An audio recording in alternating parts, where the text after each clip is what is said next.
ये कहानी है दो दोस्तों की और उनकी दोस्ती की शुरुआत हुई थी अभी कुछ दिन पहले हॉस्पिटल के कमरे से, जहां पर वो दोनों एडमिट थे। तो दोनों में से जो एक था उसको अभी कुछ दिन पहले एक पैरालिसिस का अटैक आया था, जिसकी वजह से गर्दन के नीचे की उसकी पूरी बॉडी पैरालाइज हो गई थी और वो अपनी एक उंगली तक नहीं हिला सकता था। और पूरे दिन जो भी नर्स उसके पास में आती वो उसको एक ही बात कहता कि मुझे कोई ऐसा इंजेक्शन दे दो जिससे कि मैं मर जाऊं, अब मैं और जीना नहीं चाहता, ऐसी जिंदगी का मैं क्या करूं। तो उसका जो दोस्त था उस कमरे में, क्योंकि वो चल फिर सकता था, तो रोज सुबह और रोज शाम को उस कमरे में खिड़की थी, उसके पास में जाकर के खड़ा हो जाता और अपने दोस्त को बताता कि उस खिड़की के बाहर क्या चल रहा है। बिल्कुल नीला आसमान है, सफेद बादल है, हल्की हल्की हवा चल रही है और कुछ पंछी उड़ रहे हैं। एक बहुत ही सुंदर बीच है जहां पर कुछ बच्चे मिट्टी के घरौंदे बना रहे हैं। कुछ लोग हैं जो वहां पर बैठे हुए बस समुद्र की लहरों को देख रहे हैं। कुछ लोग जॉगिंग कर रहे हैं, कोई एक्सरसाइज कर रहा है, कोई पतंग उड़ा रहा है। वहां पर एक आइसक्रीम की स्टॉल है जहां पर कुछ लोग आकर के आइसक्रीम खा रहे हैं। और सनसेट के टाइम पे जो पानी है वो पूरा गोल्डन हो जाता है और चमकने लगता है।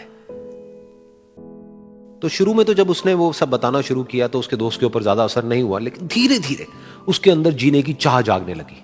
अब वो सुबह का इंतजार करने लगा कि जल्दी से सुबह हो और मेरा दोस्त मुझे बताए कि आज यहां पर क्या हो रहा है। कुछ दिन तक ऐसे ही चलता रहा। फिर एक दिन जब वो सुबह उठा तो उसने देखा कि सामने वाला बेड खाली है। फिर उसने नर्स को बुलाया और उससे पूछा कि क्या वो डिस्चार्ज हो गया है। तो नर्स ने कहा कि आपको तो उन्होंने बताया होगा, उनके पास कुछ ही दिन बाकी थे और कल रात को ही उनकी डेथ हो गई है। ये सुन करके उसके अंदर की उम्मीद पूरी तरह से टूट गई, क्योंकि सिर्फ उसका दोस्त ही था जिसने उसको बाहर की दुनिया से जोड़ा हुआ था, जिसकी वजह से वो जान पाता था कि बाहर क्या हो रहा है और ये दुनिया कितनी खूबसूरत है। तो कुछ दिन तक तो वो रोता रहा और उसने जीने की चाह छोड़ दी। लेकिन दूसरी ही तरफ से उसके अंदर कहीं ना कहीं एक नई चाह पैदा हुई कि काश मरने से पहले एक बार मैं खुद अपनी आंखों से देखूं इस खिड़की के बाहर कि दुनिया कैसी है। जैसे जैसे उसकी ये चाह बढ़ने लगी, उसको अपने अंदर एक अजीब सी एनर्जी महसूस होने लगी। और फिर एक दिन उसने अपनी पूरी ताकत लगा दी और किसी तरीके से वो बेड से नीचे गिरा और पकड़ पकड़ करके किसी तरह से उस खिड़की तक पहुंचा। फिर उस खिड़की को पकड़ करके वो खड़ा हुआ और खिड़की के बाहर देख लिया।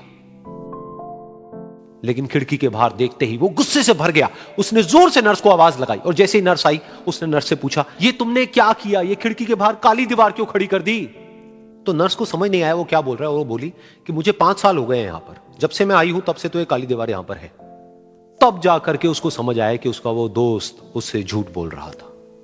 और उसने नर्स से पूछा, अगर ये काली दीवार पिछले 5 साल से यहां पर है तो मेरे दोस्त ने मुझसे झूठ क्यों कहा। तो नर्स थोड़ा सा मुस्कुराई और बोली कि मैं ये तो नहीं जानती कि उन्होंने आपसे झूठ क्यों कहा, लेकिन मैं इतना जरूर जानती हूं कि जो भी कुछ उन्होंने आपसे कहा उसी वजह से आप अभी अपने पैरों पर खड़े हैं।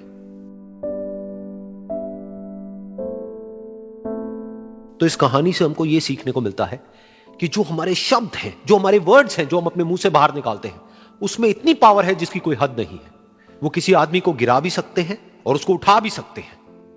तो अब आपके ऊपर है कि आप अपनी इस पावर को यूज करते हो या मिस यूज करते हो।